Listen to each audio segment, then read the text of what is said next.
We just started our second week of our 12-week series called Every Day with Jesus, where we're going chapter by chapter through the life of Christ, through the Gospels.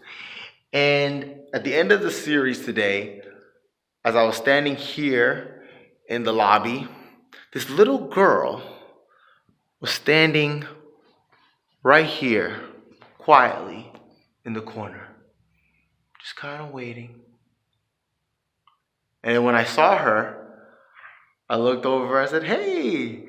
I started trying to talk to her a little bit, and she quickly just handed me this little note, this folded up, ruffled piece of paper.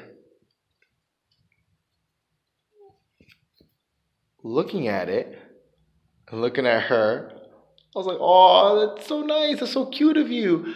Uh, should I open it right now? Maybe I'll open it later. Unless you want me to open it in front of you." And she kind of just looked at me and just kind of walked off, shaking her head. So I said, "Okay, I'll open it later."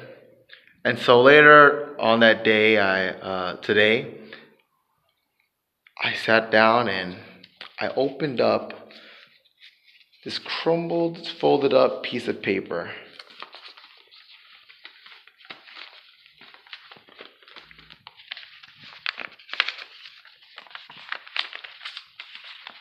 She drew this picture. It was like a little flyer. Every day with Jesus, and a drawing of a church. This girl drew this for me. That was so cute. Today, when we studied Matthew chapter 8, it was about Jesus doing all these miracles for people, healing people, casting out demons. But the chapter ended with him being rejected.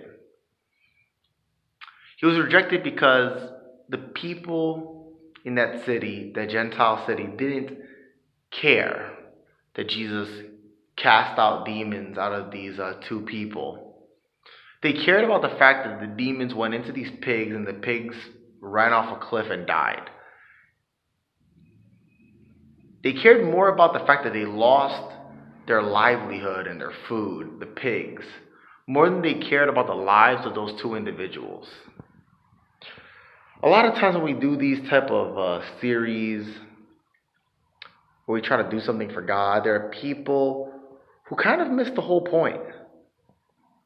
They're more concerned about maybe the budget, or they care about the protocol, or maybe they're not happy that they weren't fully informed about something. I don't know. Like, some negative people will always exist. And just like the people in Jesus' day, they missed the point. People miss the point today. If you ever do an evangelistic series in a church, or if you ever start a small group at your home where you're studying about Jesus, remember the point of why you're doing it. The point of why you're doing it is because of things like this.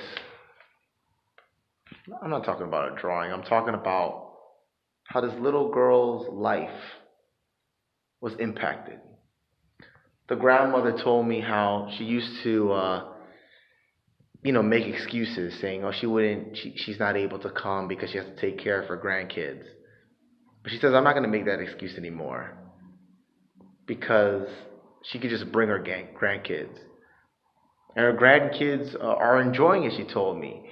And they're paying attention, they're listening, and it's making an impact on their lives. The reason why we do these things, these type of series, the big picture, the main point, is to impact lives. A life like that little girl, a life like her grandmother. If you do something for God, remember the reason why you're doing it, so that people's lives can be changed.